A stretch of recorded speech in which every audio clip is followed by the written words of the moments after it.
सो ये actually paper जो है दिसंबर 2019 का है ना। सो दिसंबर 2019 में लास्ट क्लास में बताया था मैंने कि जो पार्ट ए था उसका नंबरिंग क्वेश्चन 1 से क्वेश्चन 20 था, और पार्ट बी का जो नंबरिंग था फिर से क्वेश्चन 1 से क्वेश्चन 40 था, ठीक है। और पार्ट सी का जो नंबरिंग था लेवलिंग ऐसा था, ठीक है। तो हम लोग अभी ये वाला पार्ट डिस्कस कर रहे थे। तो लास्ट क्लास में, आवाज आ रही है मेरी, है ना? लास्ट क्लास में हम लोग क्या डिस्कस किए थे, इसका हमने आई थिंक क्वेश्चन नंबर 33 से क्वेश्चन 40 तक डिस्कस किया था। तो बाकी जो रह गया था यूनिट 4 का क्वेश्चन, वो है क्वेश्चन 29 से क्वेश्चन 32 तक, ठीक है। चलिए इसको देखते हैं, 29 से 32 यही रह गया बस। तो ये पेपर खोला हुआ है ऑलरेडी, 29, 30, 31 एंड 32। चलो 32 से स्टार्ट करते हैं। इसका आई थिंक एक थ्योरम है डायरेक्टली जो कि लास्ट टाइम कर रहे थे ना। सो 32 से ही स्टार्ट करते हैं। सो इसको ट्राई करके देखिए क्या होगा। 32 से स्टार्ट करते हैं, था ना। पिछले क्लास में 40 से स्टार्ट किया था और 33 तक किया था हमने। सो अभी ट्राई करके देखिए, फिर मैं करता हूँ।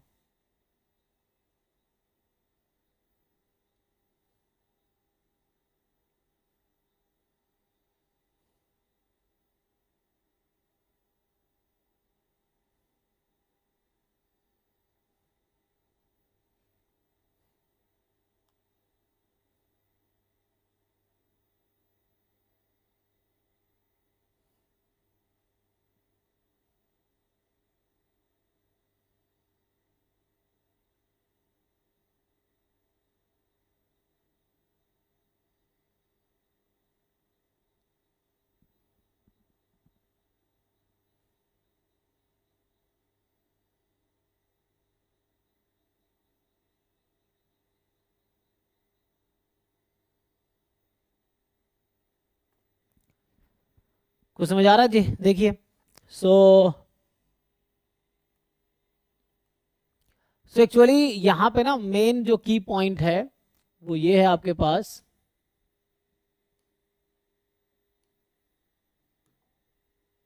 तो एक थ्योरम है, इसको प्रूव भी किया जा सकता है।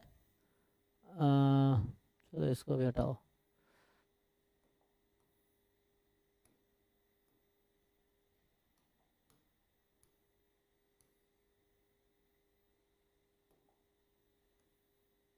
ठीक है, देखिए जी। सो यहाँ अगर आप ध्यान से देखोगे तो हो क्या रहा है एक्चुअली, ये बोल रहा है कि एक्सपेक्टेशन ऑफ ई की पावर एक्स इक्वल है ई की पावर एक्सपेक्टेशन एक्स के।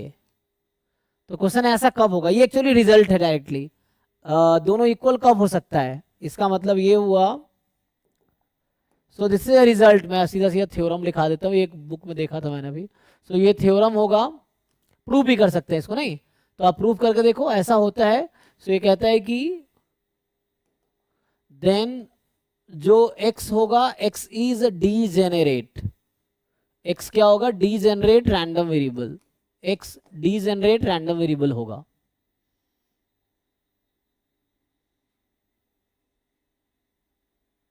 कैसे प्रूव करोगे?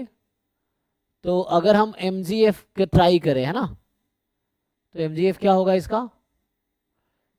ठीक है, ये तो थ्योरम है, मैं प्रूफ को थोड़ा ट्राई करता हूँ कि प्रूफ हम कैसे करेंगे इसको। ठीक है, यहाँ x डीजेनरेट रैंडम वेरिएबल होगा। एक्चुअली ये थ्योरम है कि इफ एक्सपेक्टेशन ऑफ, या हम लोग प्रूफ भी ट्राई कर सकते हैं, देखते ट्राई करके। तो ये क्या है इनडायरेक्टली, ये इनडायरेक्टली mgf है एट 1, राइट।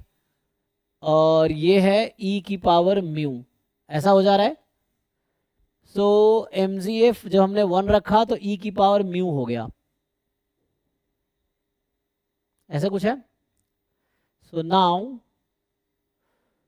ये ऐसा कब होगा, किसी रैंडम वेरिएबल का डीजेनरेट में क्या होता है mgf, कि x बराबर c पे मान लो डीजेनरेट है।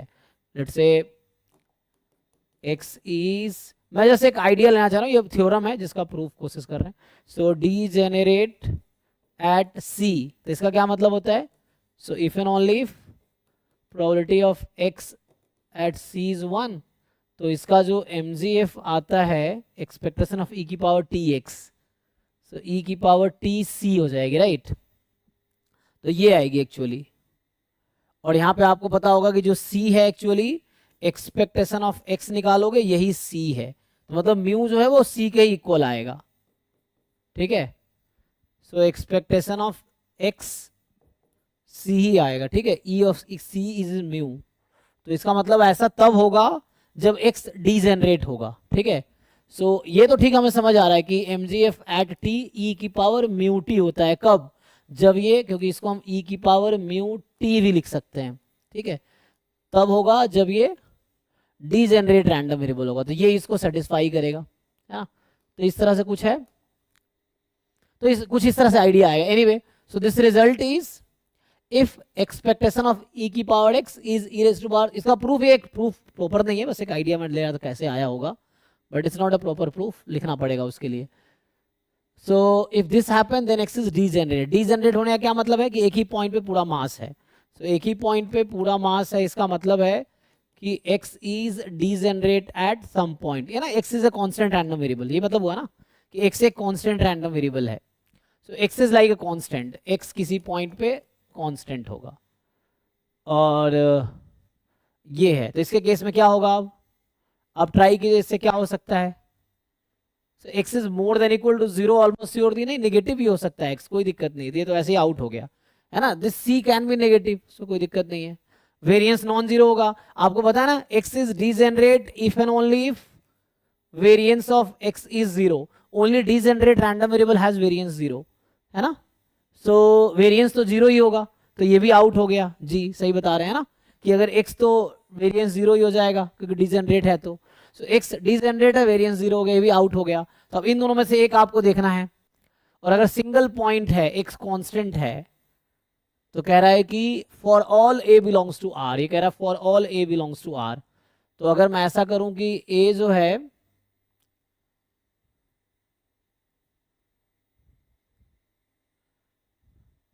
कुछ ऐसा ले लो, काउंटर एग्जांपल है ना, x की जगह a बाई 2 ले ले, तो ये तो जीरो हो जाएगा, और x की जगह a बाई 2 ले लेते हैं, तो ये तो फॉल्स नहीं हो जाएगा अगर मैं x को a बाई 2 रख दूं, क्योंकि डीजेनरेट एट किसी पॉइंट पे हो सकता है, ये एक्स बी डीजेनरेट किस पॉइंट पे होगा, हाँ किसी पॉइंट पे तो होगा, ठीक है।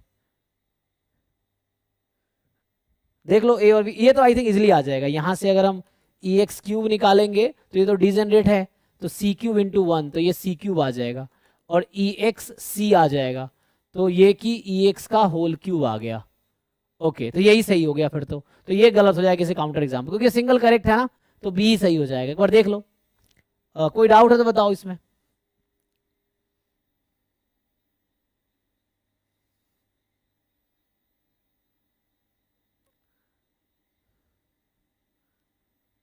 ओके जी, तो 32 का ये सही होगा। 31 पे आइए, 31 जो है कह रहा है आपसे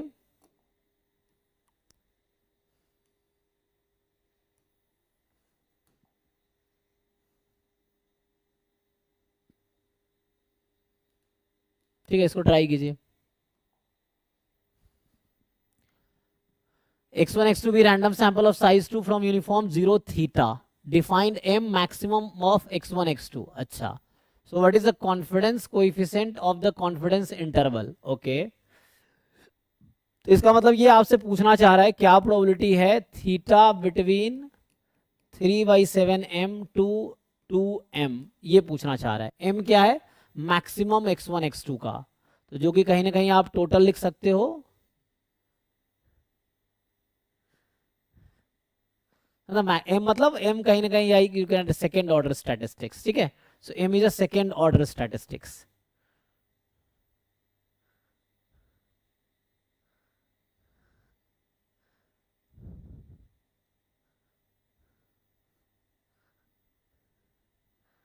फिर एक काम करो, इसको m से डिवाइड करो, सो थीटा अपॉन m क्या होगा, more than 3/7 less than equal to 2, इसको रेसिप्रोकल करो m अपॉन थीटा, तो ये हो जाएगा more than equal to 1/2 less than equal to 7/3। Check करो जी, सही लिख रहे हैं, m है मैक्सिमम, ठीक है। तो यू नो व्हाट, यहाँ पे जो xi है आपके पास, जो भी xi गिवन है इस क्वेश्चन में, जो xi है वो यूनिफॉर्म 0 थीटा है, तो xi अपॉन थीटा जो होगा यूनिफॉर्म 0 1 होगा, ठीक है। सो यूनिफॉर्म 0 1 होगा, तो इसका जो सेकेंड ऑर्डर स्टैटिस्टिक है, आई थिंक आप लोग जानते होंगे, इसका कोई बता सकता है डिस्ट्रीब्यूशन क्या है? अगर वाई आई यूनिफॉर्म 0 1 है तो सेकेंड ऑर्डर स्टैटिस्टिक्स का डिस्ट्रीब्यूशन बीटा 2 जी है ना, बीटा हो जाएगा आपका, बीटा क्या 2,1, ठीक है ना। तो 2 है, मतलब ये nth ऑर्डर स्टैटिस्टिक्स है, n,1 हो जाता है क्योंकि दो ही रैंडम सैंपल है ना, तो 2,1 हो गया। तो इसका नाम मैं कुछ रख दूं, यही m है, this is your m by theta, यही m है ना हमारा, तो इसका नाम कुछ रख देते हैं y, मान लो m बाई थीटा का नाम y रख दिया, तो y का डिस्ट्रीब्यूशन क्या आ गया? तो अब मैं y का, तो ये कहीं ना कहीं रिड्यूस हो गया, y बिटवीन 1/2 एंड 7/3। क्या आप लोग ये निकाल के दिखा सकते हैं जहां y का डिस्ट्रीब्यूशन है बीटा फर्स्ट काइंड 2,1? सो मैं y का पीडीएफ भी आपके लिए लिख देता हूं, बीटा 2,1 है ना, तो ये आई थिंक 2x आ जाएगा, राइट, x बिटवीन 0, ये होता है बीटा 2,1, यही आएगा, देख लीजिए ये आ जाएगा y का पीडीएफ। अभी भी निकाल पाएंगे कि नहीं? अब ये पीडीएफ है, आपको ये प्रोबेबिलिटी निकालनी है, तो अब तो पता चली गया आपको। तो यहाँ से 1/2 से 7/3 कितना हो गया? ज़्यादा नहीं हो गया? तो हमें तो सपोर्ट तक ही जाना है जी, है ना, ये 7/3 तो एक्स्ट्रा हो गया 2 पॉइंट समथिंग, बट सपोर्ट तो हमारा 1 तक लिमिटेड है, तो 1 तक लिमिटेड है तो 1 तक ही जाएंगे हम, ठीक है, क्योंकि बाकी तो 0 हो जाएगा ना, आगे आप 1 से 3/7 7/3 तक भी जा सकते हो, लेकिन ये तो यहाँ पीडीएफ 0 है और यहाँ पीडीएफ 2x है। Now can you integrate and tell the answer? ये ठीक है भाई, निकालो जरा, बताओ क्या आंसर आएगा।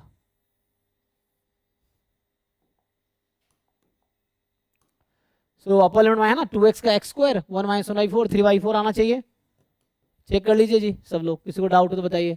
3/7 कितना होता है? 0.75, 0.75, तो यही होना चाहिए सेकेंड ऑप्शन, चेक कीजिए जी, कोई डाउट हो तो बताइए, तो सेकेंड ऑप्शन आपका सही हो जाएगा।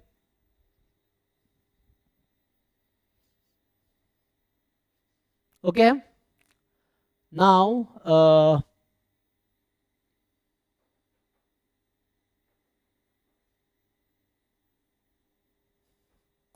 अगले पे आते हैं। तो अभी हमने किया है 32 31, अब है ये 30, चलिए 30 पे आते हैं।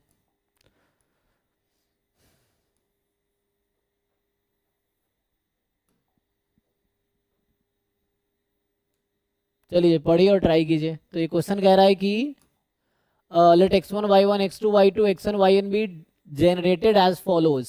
सो y1 y2 yn तो है IID, ठीक है, ये जो y1 y2 yn है ये आपको दे रखा है, these are IID Bernoulli half, ठीक है, एंड xi गिवन yi है यूनिफॉर्म 0, y+1। अच्छा, तो hx एक फंक्शन डिफाइन किया, 1 लेना है जब x more than equal to 1 होगा, 0 लेना है अदरवाइज।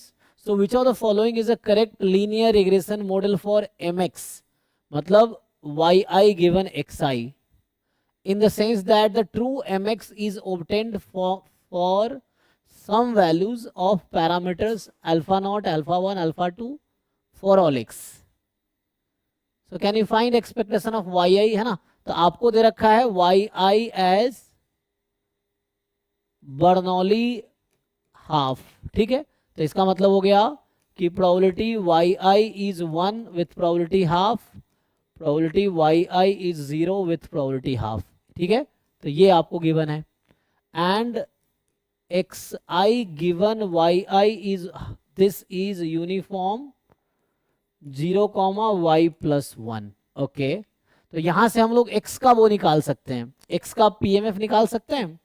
अगर मैं आपसे पूछूं कि xi चूंकि कॉन्टिन्यूअस होगा, तो xi कॉन्टिन्यूअस होगा, सो PDF ऑफ xi अगर निकालोगे तो using theorem of total probability, है ना, so using theorem of total probability क्या आएगा,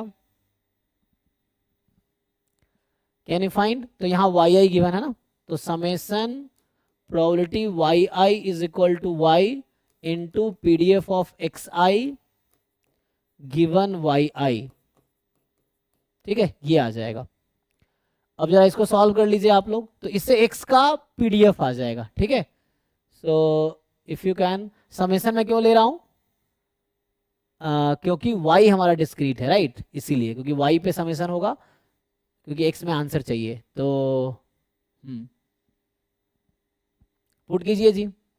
तो y की वैल्यू दो ही पॉसिबल है, 0 या 1, सो y फ्रॉम 0 to 1, ठीक है। तो पुट कीजिए जरा इसको, क्या आता है, इसको सिंप्लीफाई कर लेते हैं।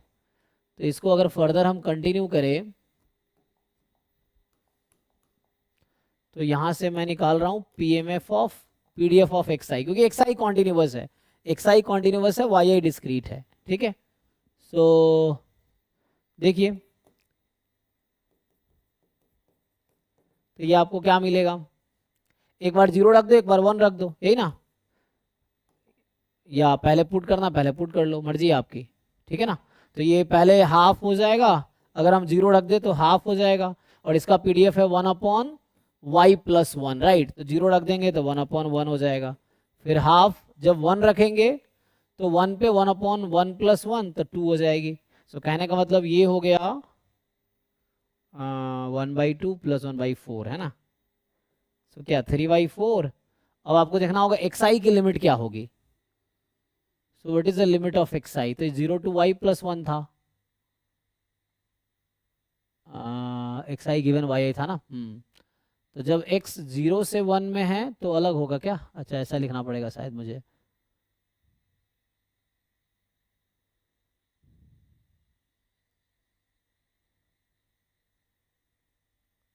नहीं तो ऐसे तो लिमिट नहीं निकाल पाएंगे ना।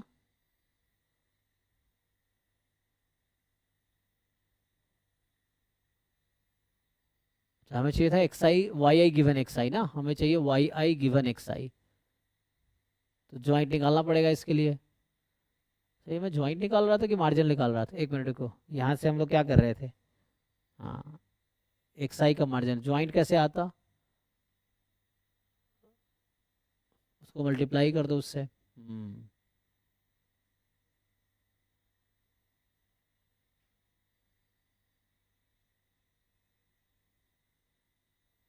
और क्वेश्चन यहाँ रेंज क्या आएगा ना, यहाँ कुछ गड़बड़ नहीं लग रहा है। तो इसमें जो हमें x क्यों चाहिए, हमें एक मिनट, यहाँ पे कुछ तो गड़बड़ है, तो यहाँ पे हमें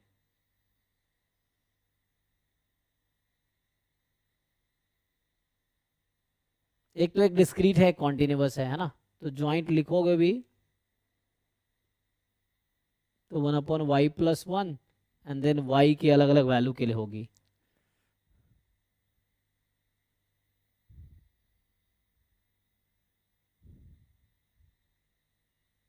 अच्छा मैं तो ज्वाइंट लिखने की कोशिश करता हूँ, रुको, इससे कुछ समझ नहीं आ रहा, इससे ना रेंज नहीं आएगा x का।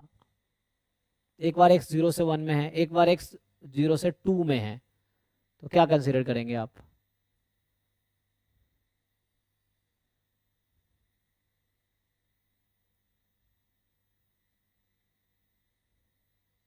दिस विल नॉट वर्क, कोई और तरीका ढूंढते हैं, रुको।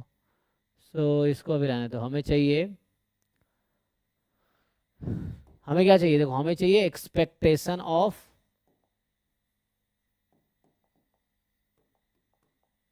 we need expectation of yi given xi is equal to x, यही हमारा mx है।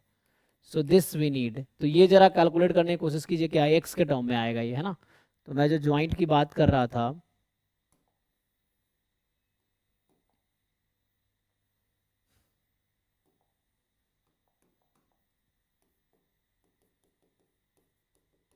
तो अभी मैं एक साथ ही लिख देता हूँ, ठीक है ना, एक्स वाई में, ये तो ऐसा नहीं हो जाएगा, एक में 1/y+1, तो y तो फिक्स है, जब y को आप मान लो 0 रख दोगे तो ये 1 हो जाएगा, when y is 0 and x between 0 and 1, और एक 1/2 हो जाएगा when y is 1 and x is between 0 to 2, ऐसा कुछ, तो ऐसा रहेगा ज्वाइंट में।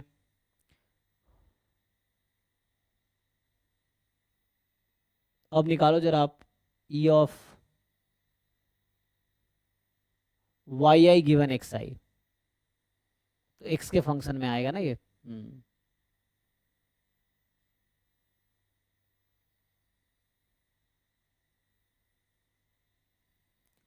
तो दिमाग लगा के देखो जी, आप लोग भी सोचो थोड़ा क्या आना चाहिए इसका जो है,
अच्छा आई थिंक हमने गलत पढ़ा है क्या क्वेश्चन।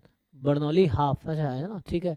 एच एक्स का कहाँ यूज है, ऑप्शंस में है ना। Okay so H x is 1 when x 1 okay so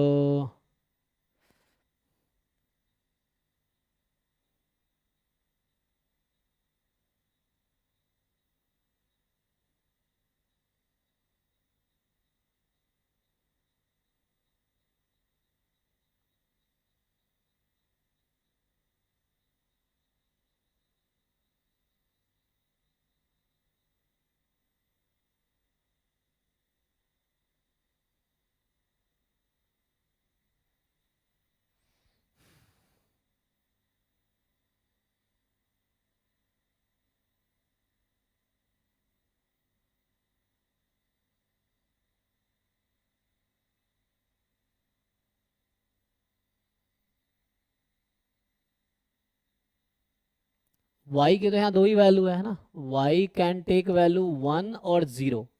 तो एक काम करते हैं, हम mx निकालते हैं जब y को 1 रखते हैं मान लो। सो एक्सपेक्टेशन ऑफ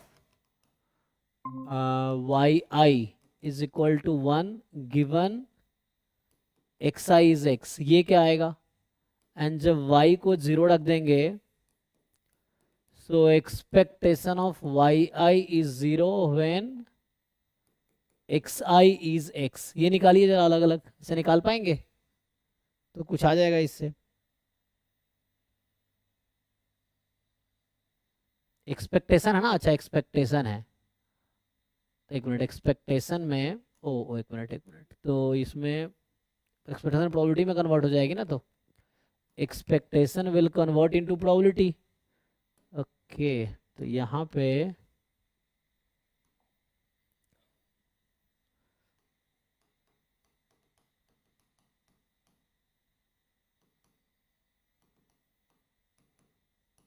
तो इसको ब्रेक करेंगे, y या तो 0 है या 1 है ना। तो इसके अकॉर्डिंग अगर लिखें हम, सो दिस विल रिड्यूस इनटू, है ना, वो 0 पर 0 ही हो जाएगा, 0 इंटू प्रोबेबिलिटी है ना, Y I is 0 given X I is X plus 1 into probability Y I is 1 given X I is X. तो at the end this will reduce to Y I is 1 given X I is X. अब बताइए ये निकल पाएगा।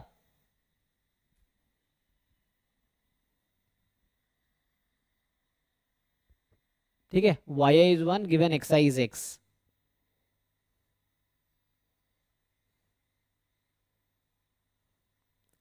इसमें लगाइए total probability, so kind of है ना। सो हमें इसकी ज़रूरत तो नहीं पड़ेगी, इसको हटाइए, या रहें तो कोई दिक्कत नहीं। तो हमें एक्चुअली चाहिए अब ये वाला चीज़, है ना। वाई तो ही वैल्यू ना 0 या 1, तो इससे ये आ गया। अब इसको आप क्या कर सकते हैं, टोटल प्रोबेबिलिटी लगाइए इसमें। थ्योरम ऑफ टोटल प्रोबेबिलिटी क्या कहता है, probability of E I given A. So Y I is equal to 1 and then P D F of X I given Y is equal to 1, यही ना, ये हो जाएगा upon PDF of x at x. Can we write this using Bayes theorem?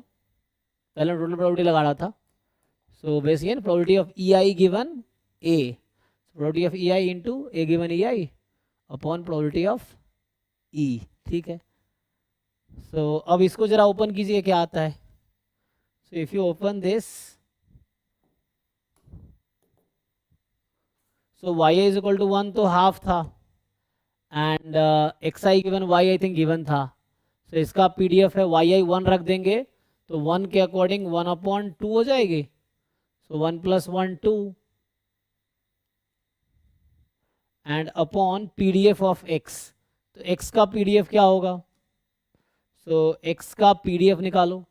तो x में पहले try कर रहा था वहां पे, राइट। तो दो पार्ट में ब्रेक करेंगे, तो जो निकाला था मैंने, देखिए इसे पुट करके क्या आता है।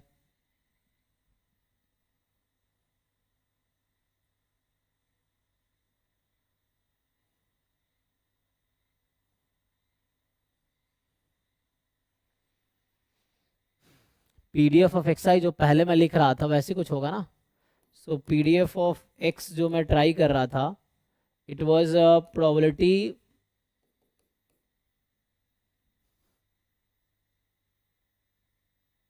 दो पार्ट में लिखना पड़ेगा ना। So what will the probability?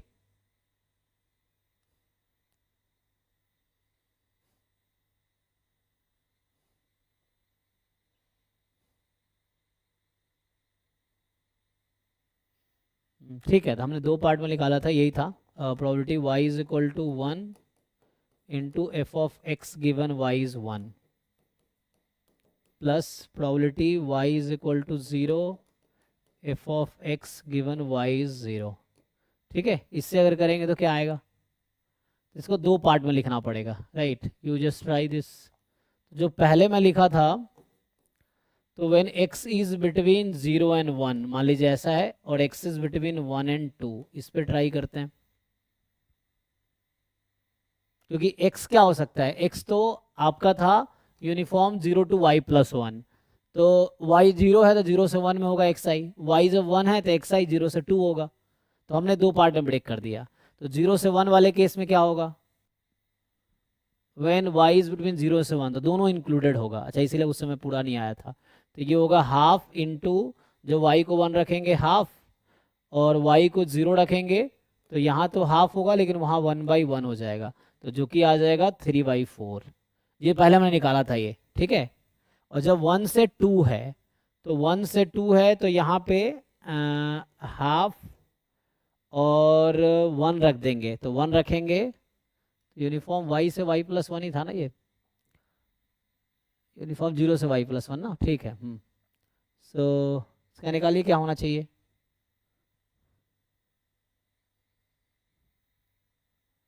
x 1 से 2, तो जब हमने y को 1 रखा है, तो y को जब हमने 1 रखा है तो 0 से 2 है, और 0 से 2 यहाँ 1 से 2, तो 1 से 2 में भी आई थिंक हाफ ही होगा। एंड जब y को 0 रखा हमने, ठीक है, सो ये हाफ, और इसको पहले लार्ज पहले था ना, वैसे कर लो, सो दैट बराबर हो जाएगा, फिर बाद में इसको कम कर देंगे। तो मैं ये कह रहा हूँ कि y को 1 और ये भी हाफ, 1/, मतलब y को 1 रखेंगे, यूनिफॉर्म 0 2 नहीं हो जाएगा, तो 1/2 हाफ। और जब x को y को हम 0 रखेंगे तो क्या होगा? यूनिफॉर्म 0/1, क्योंकि y प्लस 1 था ना, तो 0 1, और ये 1 से 2 में जाएगा ही नहीं, तो ये 0 हो जाएगा। तो कितना आ जाएगा? 1/4। अब ये x का PDF है, जो पहले मैं ढूंढ रहा था ना, मैं पहले एक ही पार्ट निकाला था। यहाँ theorem of total probability use हुआ है, ठीक है, ये वाला। देखिए आप लोग, कुछ कंफ्यूजन है तो पूछिए। यहाँ हमने यूज किया है theorem of total probability to find PDF of x। यहाँ 0 क्यों आया? क्योंकि जब हम x y को 0 रखेंगे तो क्या होगा? यहाँ पे 0 to 1, लेकिन हम 1 to 2 की बात कर रहे हैं, तो 1 से 2 में तो होगा ही नहीं प्रोबेबिलिटी, तो 0 हो जाएगा, ठीक है। सो चेक कर लीजिए एक बारी, ठीक है। तो अब हो जाएगा आगे।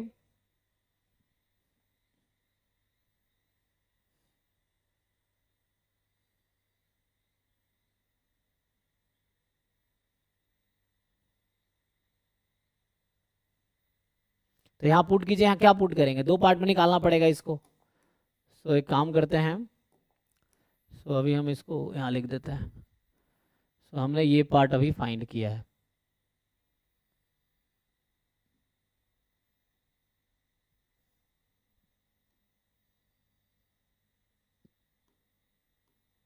ठीक है। सो ये हमने अभी फाइंड किया है, एंड ये हमारा x का PDF फाइंड किया हमने। इसको दो पार्ट में लिख लीजिए, कोई बात नहीं। तो यहाँ से क्या आ जाएगा? ये 2 पार्ट्स में नहीं आ जाएगा, ये हाफ इनटू में, यहाँ फिर से मैं वही कर रहा हूँ, x between 0 and 1 and x between 1 and 2, ऐसा ले लीजिए। कहीं एक इक्वलिटी लगा लीजिए, तो ना यहाँ इक्वलिटी 0 पे मत लगाओ, ठीक है। तो यहाँ कहीं भी एक जगह इक्वलिटी लगा लो, यहाँ लगाना, यहाँ लगा लो, तो क्या आएगा? ये है। तो 0 से 1 में ये हो जाएगा हाफ इनटू, जब आप y को 1 रख रहे हैं तो x हो जाएगा यूनिफॉर्म 0,2। 0,2 पे PDF कितना होगा? 1/2, तो ऐसा कुछ आएगा। तो फाइनली कहने मतलब ये, अच्छा अपॉन भी तो है, अपॉन PDF। तो जब x 0 से 1 में है तो PDF है 3/4, तो इसको सिंप्लीफाई कर लीजिए ठीक से। So half into half upon 3/4, मतलब हाफ इंटू हाफ अपॉन 3/4, तो ये आ जाएगा 1/3।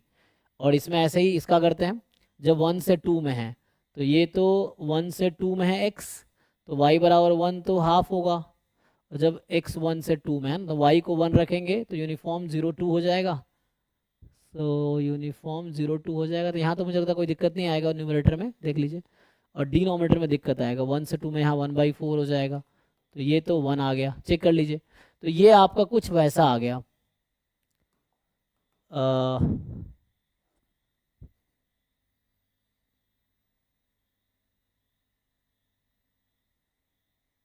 ठीक है, so this is your M X. अब इसको आप कंपेयर करो ऑप्शन के साथ, कुछ मिल रहा है? देखिए एम एक्स हमने निकाला है, एम एक्स ये आ गया, एंड नाउ आप इसको ठीक से लिखेंगे अकॉर्डिंग टू ऑप्शंस, तो कैसे लिखेंगे? एच एक्स के हेल्प से लिख सकते हैं ना। एच एक्स जब मोर देन इक्वल टू 1 है तो ये जैसे मोर देन इक्वल टू 1 वाला केस यहाँ रख सकते हैं, और लेस देन 1 पे 0 है, अदरवाइज मतलब क्या है, लेस देन 1 है ना।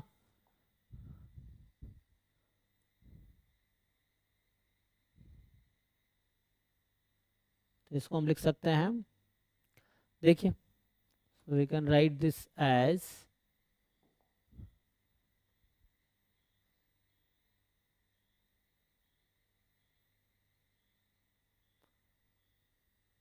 true mx is obtained for some values of parameter alpha naught alpha, for some values of, है ना, तो अल्फा नॉट अल्फा 1 अल्फा 2 कुछ वैल्यूज हैं उसमें से।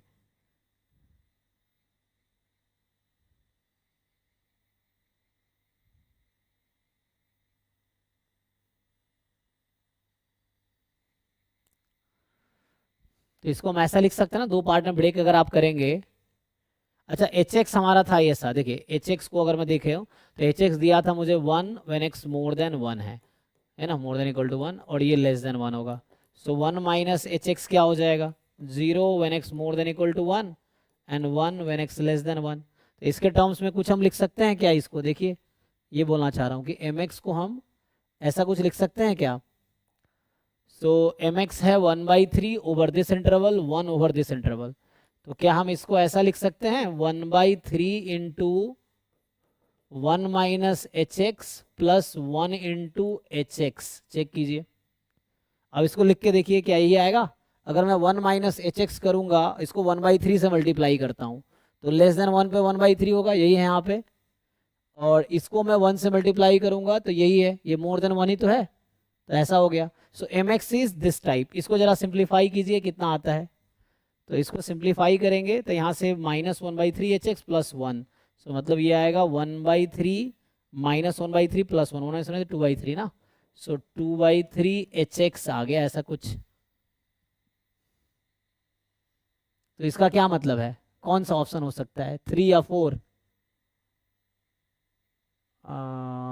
एक में है कांस्टेंट, यहाँ x टाइम एच एक्स है, यहाँ जस्ट एच एक्स। अब आप सोचिए क्या होना चाहिए, 3 4 में से कोई एक आना चाहिए।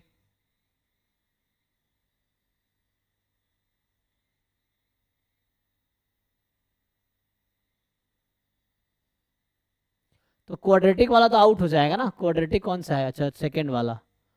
सो मुझे लगता है कि ये भी कांस्टेंट है, ये भी कांस्टेंट है, तो alpha not alpha 1x plus this. अच्छा लेकिन इसको फिट कैसे करेंगे हम लोग x के साथ,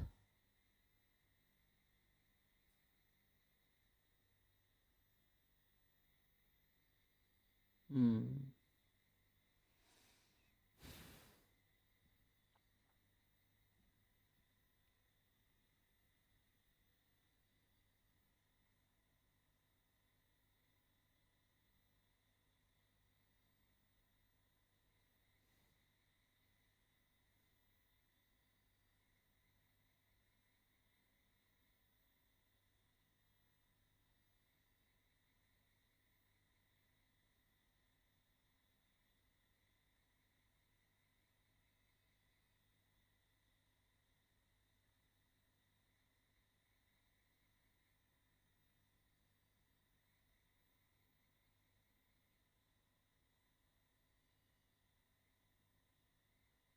है ना, कुछ ऐसा नहीं आ रहा है, कुछ कांस्टेंट टाइप का, मतलब ये आ गया कि E kind of alpha naught A not plus A one H kind of आ गया, लेकिन वहाँ तो कुछ और टर्म भी है साथ में, ए वन एक्स भी है ना। तो इस तरह से होता A not plus A one H X, तो डायरेक्टली मिल जाता है ना, या A one plus A two H X, A not plus इस तरह से कुछ। What about A one X? तो वन पे इसका जंप है, मतलब क्या जंप है कि है ना 1/3 से 1 हो गया। सो x बराबर 1 पे जो इफेक्ट क्रिएट ना करे, मे बी इसके अकॉर्डिंग मुझे तो लग रहा है डी ऑप्शन होना चाहिए, बट थोड़ा सा बीच का टर्म का चक्कर है कि ये कैसे ए वन एक्स कैसे आएगा। एम एक्स है ना, एम एक्स, एक्स का क्या रोल है, तो एक्स 0 से 1 था तो ये था, 1 से 2 में ये है, बीच में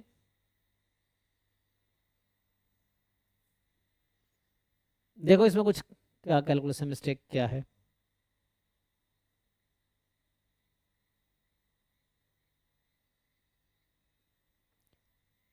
अच्छा, तो ये भी तो कर सकते हैं, इसने सम बोला है ना, फॉर सम पैरामीटर, तो सम पैरामीटर का मतलब होता है एटलीस्ट 1। तो what if I take A one as 0, तो काम नहीं हो जाएगा। तो अगर ए वन को मैं 0 ले लूंगा तो I can write this as, ठीक है, अगर मैं ए वन को 0 ले लूं, so this will be something like A not plus A one X plus A two H X हो गया, क्योंकि इसने कहा ना सम फॉर, है ना, obtained for some values of the parameter, for some का मतलब at least one values of parameter। तो अगर मैं a1 को 0 कंसिडर कर लूं तो हमारा d के साथ मैच कर जाएगा, ठीक है। So this will match with option D, तो डी सही होना चाहिए। अब ऑफिशियल आंसर की देख लीजिए क्या दे रखा है, तो उसमें कुछ कोड में दे रखा है, आंसर की है जो ग्रुप में भेजा था लास्ट टाइम उसमें ही है, ठीक है। नेक्स्ट पे आते हैं, चलिए, तो इसका ही होना चाहिए। और ये 29 क्वेश्चन इसके बाद नहीं है, तो ये है ना, तो इस पेपर में 29 से 40 यूनिट 4 का था। एक क्वेश्चन ओआर का आता है, ऑप्टिमाइजेशन का आता है, बाकी स्टैट्स का 11 क्वेश्चन होते हैं, तो 12 क्वेश्चन टोटल आते हैं ना। तो आपने इतने पेपर में ये ऑब्जर्व किया है कि यूनिट जो पार्ट बी है उसमें यूनिट 4 के टोटल 12 क्वेश्चन आते हैं, ठीक है। सो 12 क्वेश्चन ये हो गया, आपको यूनिट पार्ट बी में कितने अटेम्प्ट करने होते हैं, 25 क्वेश्चन, 40 में 25, तो 12 तो यही हो गए। अब 12-13 क्वेश्चन आप चाहो तो यूनिट 1 से अटेम्प्ट कर लो, अगर कर सकते हो तो 25 पूरे हो गए, 25 ही करने होते हैं ना यूनिट पार्ट बी में। तो ये चीज़ है, अगर ज़्यादा उधर से कर सकते हो ज़्यादा कर लो, तो इधर थोड़े कम करो तो भी चलेगा। तो ये कि पार्ट बी में टोटल 25 आपको अटेम्प्ट करने हैं, 12 क्वेश्चन यूनिट 4 के होंगे, एक ऑप्टिमाइजेशन का होगा, बाकी स्टैट्स का होगा, ये चीज़ है। इसको ट्राई कीजिए। सो ये कह रहा है इन अ 2Q factorial design the treatment combinations of the 3 treatments A, B, C are allotted to 2 blocks of 4 plots each। अच्छा, 2 blocks of 4 plot each। Suppose the key blocks is as follows: 1A, B, C, A, B, C। अच्छा, then the confounded treatment combination is, क्या होगा जी?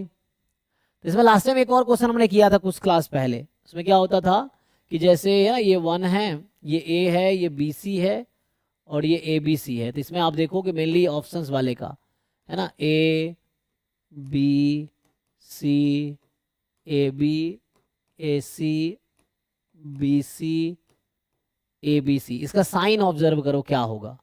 जिसका sign all minus या all plus हो जाए that can be कन्फाउंडेड, ठीक है। तो वैसा कुछ है, देखिए क्या होना चाहिए। तो इसमें है ना ए है ही नहीं, लेकिन ए की पावर क्या है, तो यहाँ पे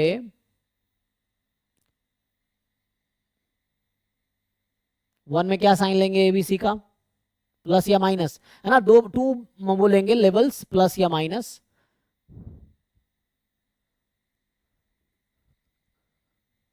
बताइए जी क्या लेना चाहिए, इसको बनाइए। सी आ रहा है, अच्छा आपका आ गया, ओके, तो 3 आ गया, कर लिया आप लोगों ने, फिर तो बढ़िया है ना। तो इस तरह से बीसी आ गया, फिर तो ठीक है, चलो बीसी अगर पहले ही आपने बता दिया आप लोगों ने।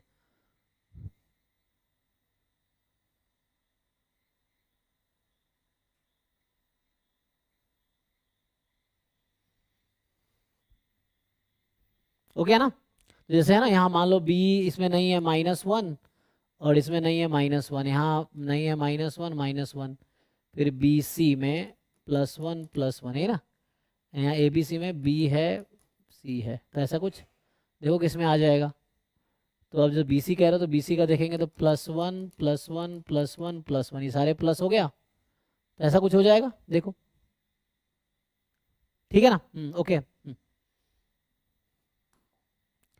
क्या रह गया, तो ये तो खत्म हो गया। तो ये अभी हमने इसमें क्या कंप्लीट किया है, अभी हमने कंप्लीट किया है दिसंबर 2019 पार्ट बी यूनिट 4 सिलेबस, जो कि था क्वेश्चन 29 to 40। अभी बताओ अगला स्टार्ट करें, टाइम तो अभी तो हमारे पास बहुत टाइम है ना, आधा घंटा है, एक और पेपर कर लेते हैं।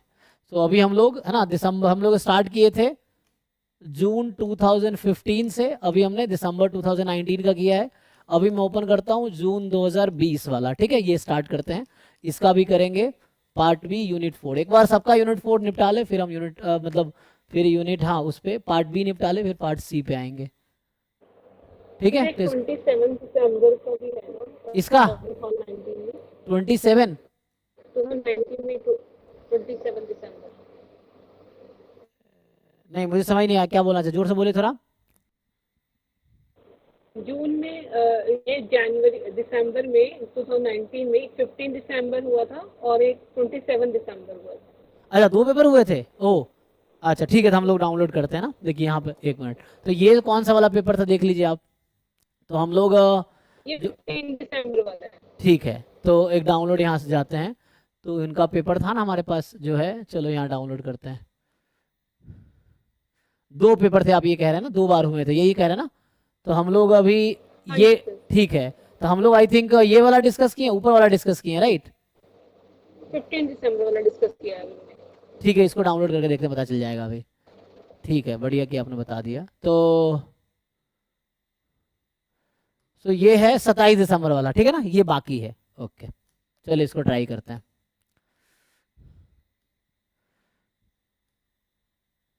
ठीक है, तो इसमें भी वही, तो 2 पेपर था ना, 15 दिसंबर 27 दिसंबर, तो ये 20 क्वेश्चन यहाँ खत्म हो गया एप्टीट्यूड वाला, ठीक है। अब फिर यहाँ 1 से स्टार्ट हुआ है पार्ट बी मैथमेटिकल साइंस, तो यहाँ से स्टार्ट हुआ है 1 वाला, ठीक है। तो आप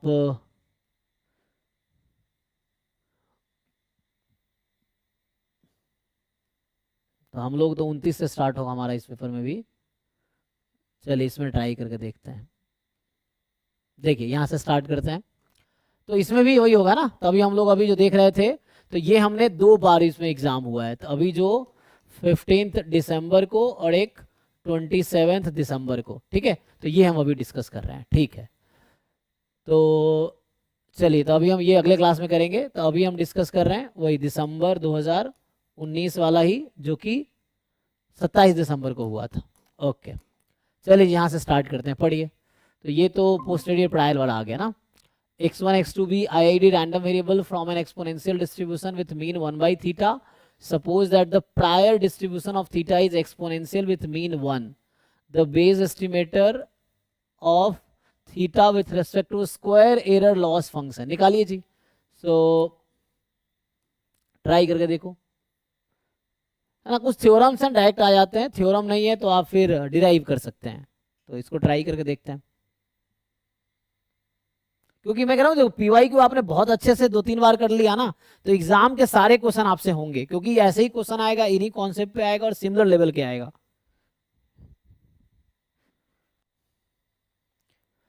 जिन बच्चों का एग्जाम में नहीं हो रहा है उसकी सिंपल वजह यह है कि घर पे भी उनसे नहीं हो रहा है, ये चीज है।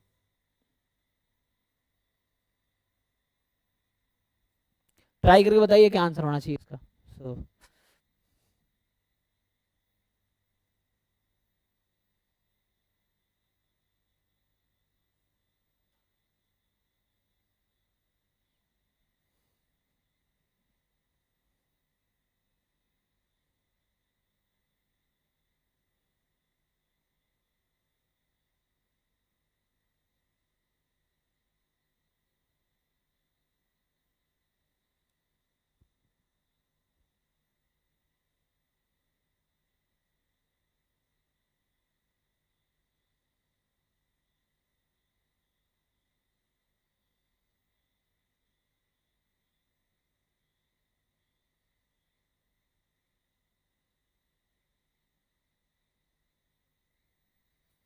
निकाल पाएंगे?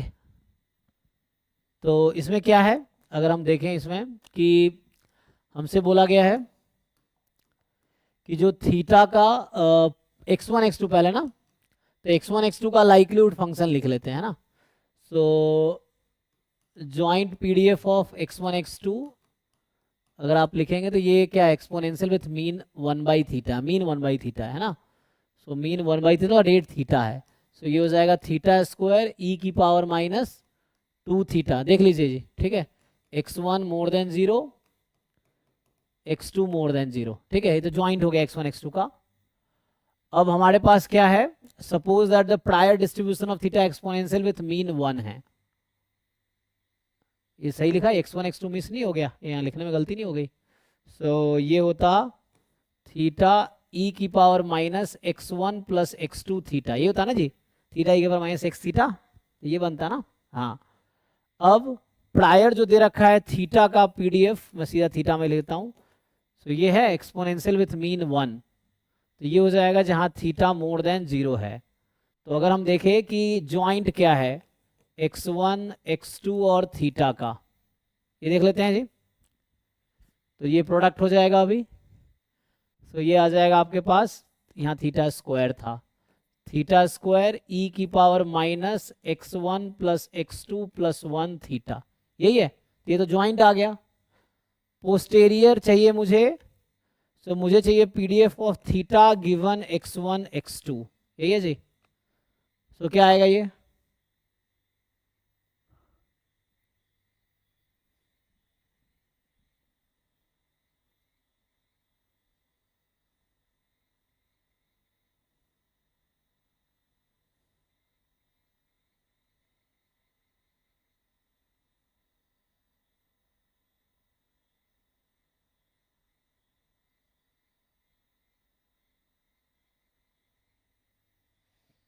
ये क्या लगता है आपको, कैसे निकलेगा? ज्वाइंट को डिवाइड करना पड़ेगा, ये ऐसे प्रोपोर्शनल होता है ना ये, तो इसके प्रोपोर्शनल ही तो होगा।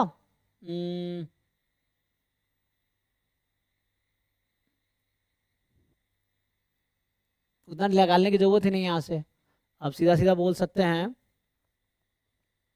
कि जो पोस्टेरियर आने वाला है,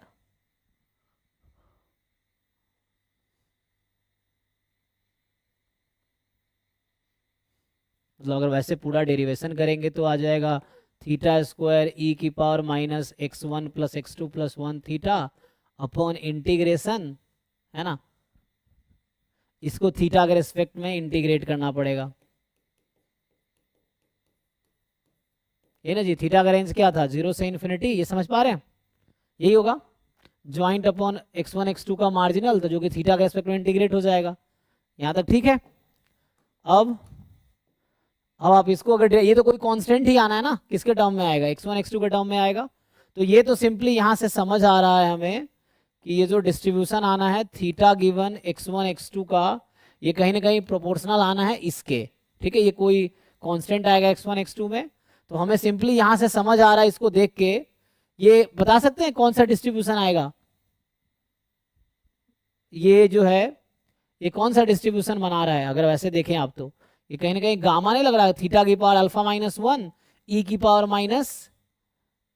βx, है ना, मतलब ऐसे लिखते हैं ना हम लोग, x की पावर α-1 e की पावर -βx। तो अगर आप डिराइव करेंगे इसको तो ये गामा फंक्शन में कन्वर्ट हो जाएगा। तो ये बनाएगा, अब पीडीएफ निकाल लीजिए आप चाहो तो, ये निकाल लो क्या आएगा, इंटीग्रेट करो थीटा स्क्वायर, इसको गामा में चला जाएगा गामा फंक्शन से, तो ये आ जाएगा गामा 3, x1 + x2 + 1, राइट। और हमें बोला है कि under square error loss function, तो आपको पता है कि जो वेरिएशन एस्टिमेटर होता है वो एक्सपेक्टेशन ऑफ स्क्वायर एरर में एक्सपेक्टेशन, और एब्सोल्यूट एरर होता तो मीडियन होता। तो ये होता थीटा गिवन x1 x2, तो इसका एक्सपेक्टेशन तो आप लोग जानते ही हैं, what is expectation of this gamma का। ये कौन सा वाला गामा है, तो देखिए यहाँ पे गामा है न्यूमरेटर में थीटा स्क्वायर वाला है ना, मतलब कहने का मतलब क्या होता है कि ये वो वाला है ना, बीटा की power alpha upon gamma alpha x की पावर α-1 e की पावर -βx, ये वाला है, चेक कीजिए, क्योंकि यही फॉर्म बन रहा है ना, पावर में प्रोडक्ट में है, e की पावर में प्रोडक्ट में है ना।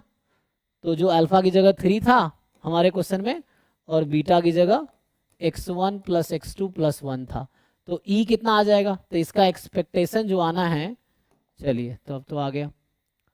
सो यहाँ से जो एक्सपेक्टेशन आना है वो आता है अल्फा अपॉन बीटा। यहाँ से जो ई एक्स आता है वो आता है अल्फा अपॉन बीटा। ठीक है, तो यहाँ आ जाएगा अल्फा अपॉन बीटा, तो आ गया 3/x1 + x2 + 1। चेक कर लीजिए,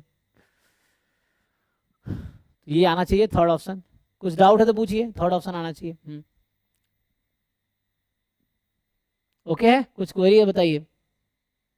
क्योंकि इसको आप इंटीग्रेट करते वही गामा बनता है। ये क्या बनता, ये बनता 1/गामा अल्फा, ये बनता, मैं सीधा से बता देता हूँ ना, यही वाला बनता। बस x की जगह थीटा आता, यहाँ बस x की जगह थीटा आता। ठीक है, यही बनना यही था।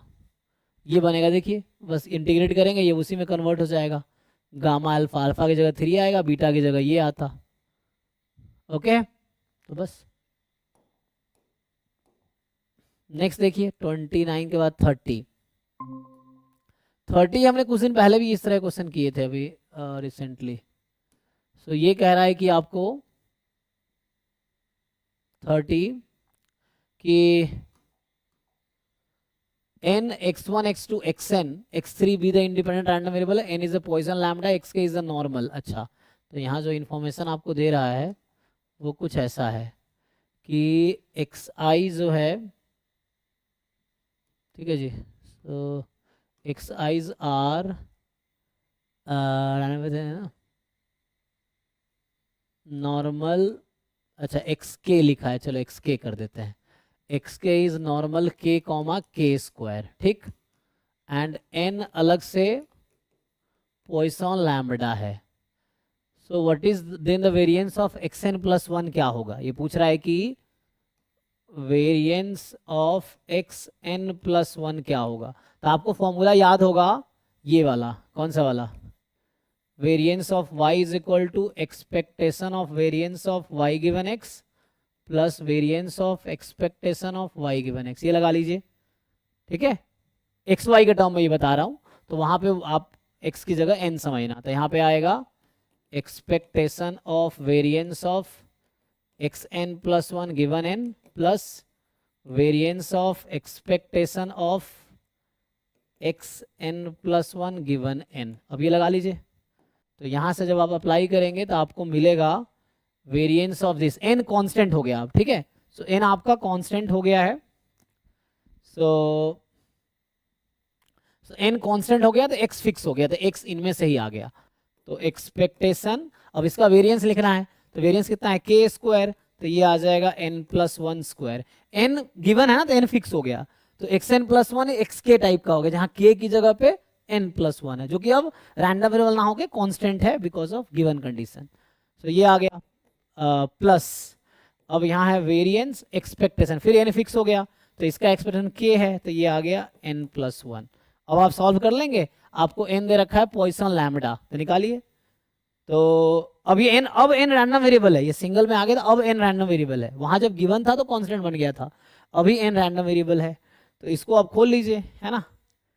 तो क्या करेंगे आप, एक्सपेक्टेशन n + 1 स्क्वायर है, ओपन कर दूं, ये जैसे में निकालिए ना। सो वेरिएंस ऑफ n + 1, ये जस्ट वेरिएंस ऑफ n हो जाएगा, एंड इधर तो ठीक है, इधर खोलो इसको आप। सो e of n square + 2n + 1, है ना, n स्क्वायर + 2n + 1, यही है। इसको फर्दर ब्रेक करें तो e ऑफ n स्क्वायर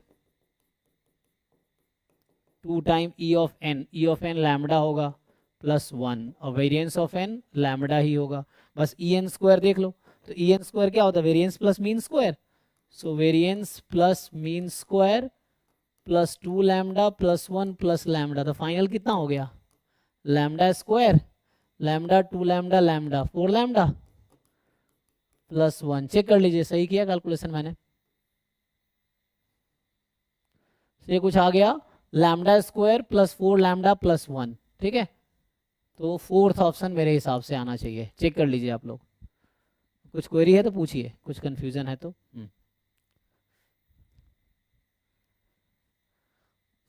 ठीक,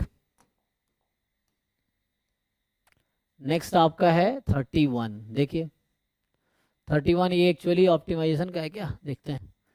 सो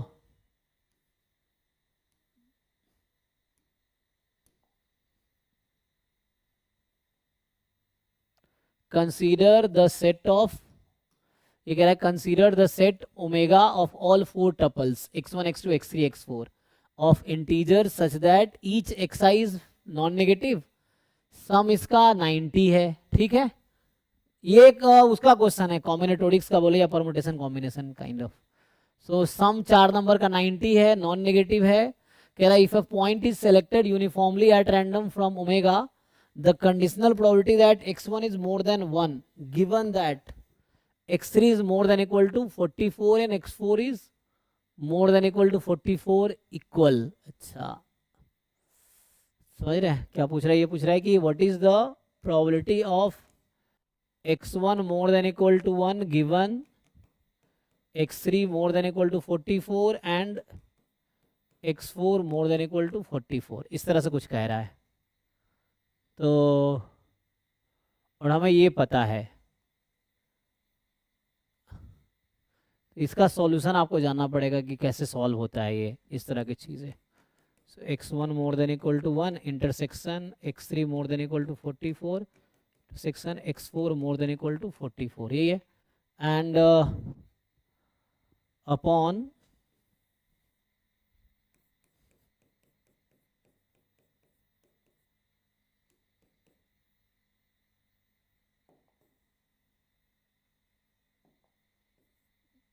ये परमुटेशन कॉम्बिनेशन में JEE में इस तरह क्वेश्चन एडवांस में आते हैं। तो ये वाला आपके पास आ गया अब, और सम 90 है, ये फिक्स है। अगर सिर्फ नॉन नेगेटिव सॉल्यूशन पूछता तो वो तो ऐसे ही आ जाता है ना। इसका सॉल्यूशन आप लोगों को पता है x1 plus x2 plus x3 plus x4 बराबर 90, जहाँ xi more than equal to 0 है। तो इसका जो टोटल नंबर ऑफ सॉल्यूशन जो आता है, टोटल नंबर ऑफ सॉल्यूशन का जो फॉर्मूला ये लिख रहा है आप लोगों को। सो ठीक है, यहाँ मैं लिख रहा था x1 plus x2 plus x3 plus x4 is 90 and each xi more than equal to 0 है। तो non negative solution of this equation, so जो टोटल नंबर ऑफ सॉल्यूशन वैसे आता है, इसका जो फॉर्मूला है 0 अलाउड है ना, तो n-1 चूज r-1, तो ये हो जाएगा n आपका 90 है, सो 89 चूज 3, ये आई थिंक फॉर्मूला होता है नॉन नेगेटिव के लिए, ठीक है। सो इतने सॉल्यूशन मिलेंगे इसके, है ना, इंटीजर सॉल्यूशन, इंटीजर ही बोला है ना, हाँ, इतने इंटीजर सॉल्यूशन आएंगे इसके। So total number of integer solution, ठीक है, total number of integer solution is this one. अब यहाँ पे रेस्ट्रिक्शन है, ये तो सैंपल स्पेस मतलब है ना, number of way in omega आ गया, जो है ना,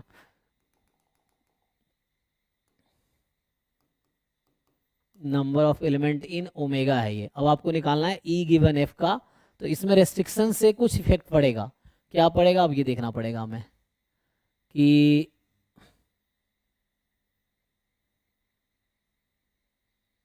अब इसको सॉल्यूशन काउंट करना पड़ेगा।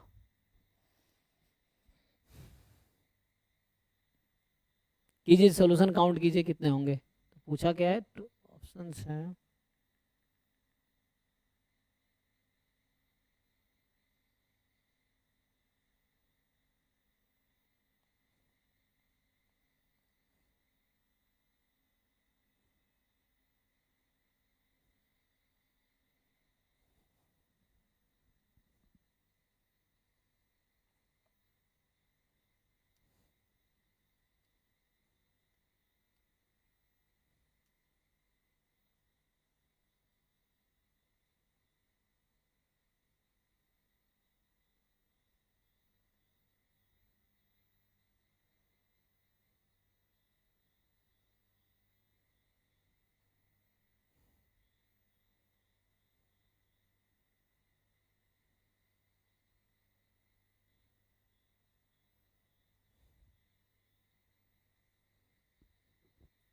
कुछ आइडिया है आप लोगों को how to find the number of solution?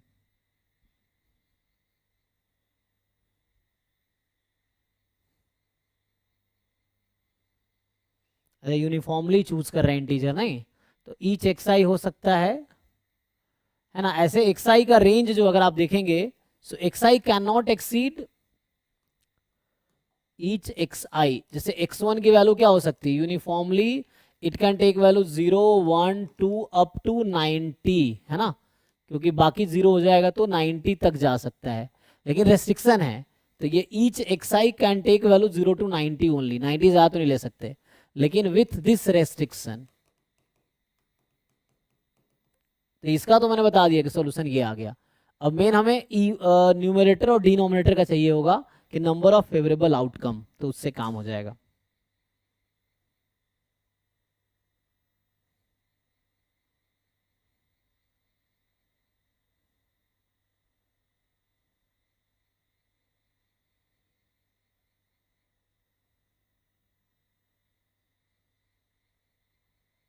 ठीक है, तो इसका देखिए वे ट्राई करते हैं।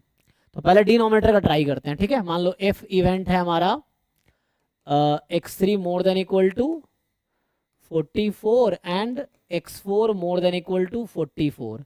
तो हम लोग ट्राई करते हैं पहले डिनोमिनेटर के नंबर ऑफ वे निकालने का, कितने सॉल्यूशन हो, नंबर ऑफ सॉल्यूशंस ये है। तो एक काम करेंगे यहाँ पे x3 minus 44 more than equal to 0, x4 minus 44 more than equal to 0।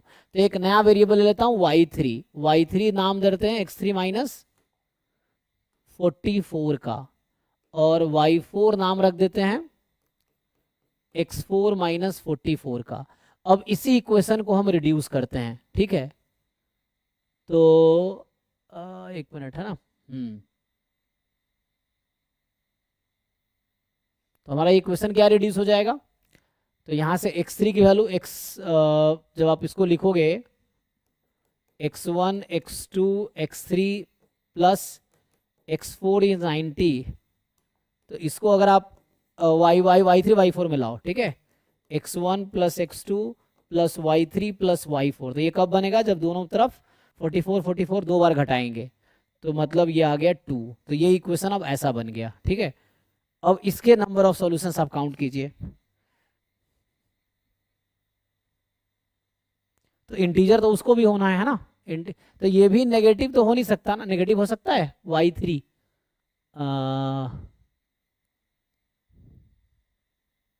लेकिन हमें तो कहा है कि 44 ज़्यादा ही लेना है, तो इसमें तो नेगेटिव तो ले नहीं सकते हम, मतलब x3 हम 44 से कम तो ले नहीं सकते। तो इसका मतलब ये हुआ कि इसको हम नेगेटिव, क्योंकि ये बोला ना more than equal to this, तो इसका मतलब ये मोर देन इक्वल टू 0 हो गया। ओके, तो यहाँ से ये समझ आया कि ये सब मोर देन इक्वल टू 0 है। तो इसी लॉजिक से, जिस लॉजिक से मैंने ये फॉर्मूला लगाए हैं, उस लॉजिक से अगर आप इसका सॉल्यूशन निकालेंगे तो कितना आएगा, आप लोगों को समझ आ रहा है। सो इसका आएगा n-1 चूज r-1, तो n-1 कितना, लेकिन n यहाँ 2 हो गया, ओ गड़बड़ कैसे हो गया, अच्छा 0 भी अलाउड है ना, यहाँ पे 0 अलाउड है, तो 0 इज अलाउड, तो क्या 1 चूज 3 हो जाएगा, तो गड़बड़ हो जाएगा। तो एक मिनट थोड़ा सा देखना पड़ेगा, आई थिंक सा फॉर्मूला मैं गलत यूज कर रहा हूँ, है ना, n plus r-1 choose r-1, तो ये तब होता है जब 0 अलाउड नहीं होता है। एक मिनट, यहाँ ना यहाँ भी गलती हुआ है, मैं फॉर्मूला लिखा देता हूँ ना, बेटर रहेगा। तो यहाँ एक्चुअली दो केस है, एक केस होता है जब 0 को आप इंक्लूड कर रहे हैं, और दूसरा केस है जब 0 को इंक्लूड नहीं कर रहे हैं, तो दोनों का अलग अलग फॉर्मूला है। तो आई थिंक जब 0 को इंक्लूड कर रहे हैं तो फॉर्मूला है n plus r-1 choose r-1, और जब आप 0 को इंक्लूड नहीं कर रहे हैं तब वो फॉर्मूला था n-1 चूज r-1। ठीक है ना, तो यहाँ 0 को इंक्लूड कर रहे हैं तो हमारा फॉर्मूला चेंज होगा, 0 इज इंक्लूडेड। तो ये इस केस में क्या बनता, मैं इसका लिखा दूंगा एक बार फॉर्मूला, ठीक है ना। तो ये भी लिखाता हूँ, क्या है, n हमारा 90 है, r हमारा 4 है, तो 94, तो 93 चूज 3 आता। ठीक है, तो यहाँ कितना आएगा, n plus r-1, 2 plus 4-1 choose 4-1, तो ऐसा आएगा 5 चूज 3, 5 चूज 3 कितना आएगा, 5c2 है ना, ये 5c2 यही आएगा, तो 5c2 हो जाएगा 10, इज इट, देख लीजिए। तो ये तो आ गया number of way in which, मतलब number of elements favourable to f is 10। ठीक है, number of element in sample space it was 93 choose 3, हालांकि इसमें जो वो थी नहीं तो कट जाएगा। तो हमें अब एक और रह गया निकालना, क्या निकालना रह गया, अब निकालना रह गया E1 वाला, ठीक है, मतलब E बोल देता हूँ इवेंट, कि इवेंट E जो है मेरा वो है x1 more than equal to 0, x3 more than equal to 44, x4 more than equal to 44। Same logic लगाइए आप, ठीक है। तो मैं y1 इंट्रोड्यूस करता हूँ, यहाँ 1 था ना, तो y1 लेता हूँ x1 माइनस 1, ये मोर देन इक्वल टू 0 होगा, और y3 मेरा वही था x3 minus 44 more than equal to 0, x4 होगा सॉरी y4 होगा ना, सो y4 होगा, इतना लंबा है नहीं चूंकि फॉर्मूला याद नहीं था इसलिए इतना सोचना पड़ा, ठीक है ना। तो यहाँ से आ जाएगा x4 माइनस 44 मोर देन। अब फिर से उसी इक्वेशन को, ये जो इक्वेशन है x1 plus x2 plus x3 plus x4 बराबर 90, इसको इसके टर्म में लाओ, इसके टर्म में लाओ, ठीक है। तो इसके टर्म में लाओगे तो y1 x2 as it is रहेगा, y3 y4, ये कैसे बनेगा, जब हम घटाएंगे 144 44, तो यहाँ आई थिंक 1 बचेगा, राइट। तो ये इक्वेशन हो गया। अब इसके कितने सॉल्यूशन होंगे, in the same way n plus r minus 1 choose r minus 1, तो n 1 है, तो 1 plus r minus 1 choose r minus 1, तो यहाँ पे आ जाएगा कितना 5 माइनस 1 4 चूज 3, मतलब 4c1 4 हो गया। तो फाइनली जो अभी तक हमें समझ आया वो ये समझ आया, तो number of element in E is 4, तो जो हमें चाहिए था वो तो आ ही गया ना। हमें सैंपल स्पेस से क्या मतलब है, इसका फेवरेबल आउटकम 4, इसका 10, तो ये 2/5 आ गया। देखिए जी, अब कुछ डाउट है तो बताइए। तो यहाँ डाउट बस ये रह गया कि मैंने फॉर्मूला क्या यूज़ किया है, तो ये फॉर्मूला यूज़ किया है।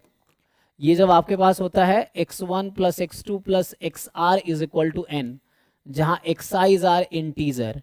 अब दो केस है, ठीक है, xi इंटीजर, ऑब्वियसली r जो है वो नेचुरल नंबर है और n भी नेचुरल नंबर है, ठीक है।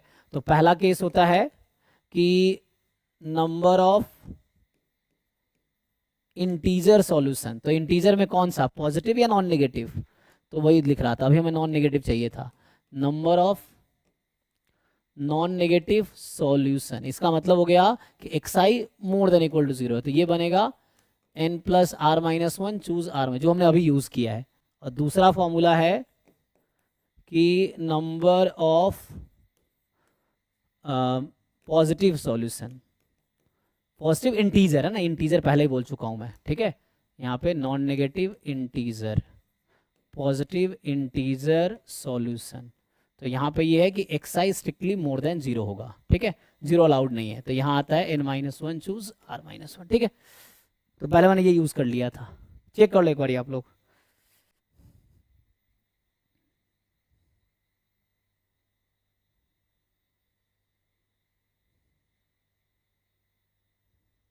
तो मेनली ये फॉर्मूला याद होना जरूरी है ना।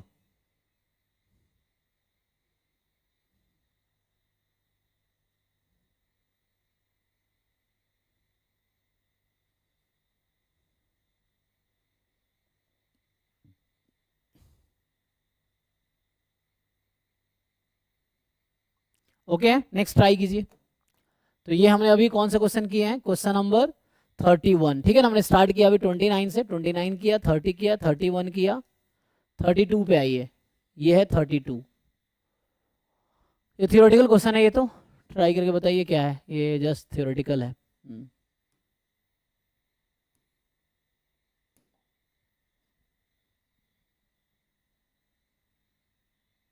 देखिए जी, आप लोग देख के बताइए, तो थियोरेटिकल जस्ट हो जाएगा।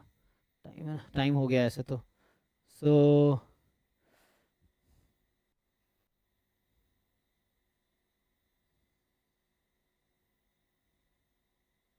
तो कल इसको कंटिन्यू करते हैं इससे, ठीक है ना।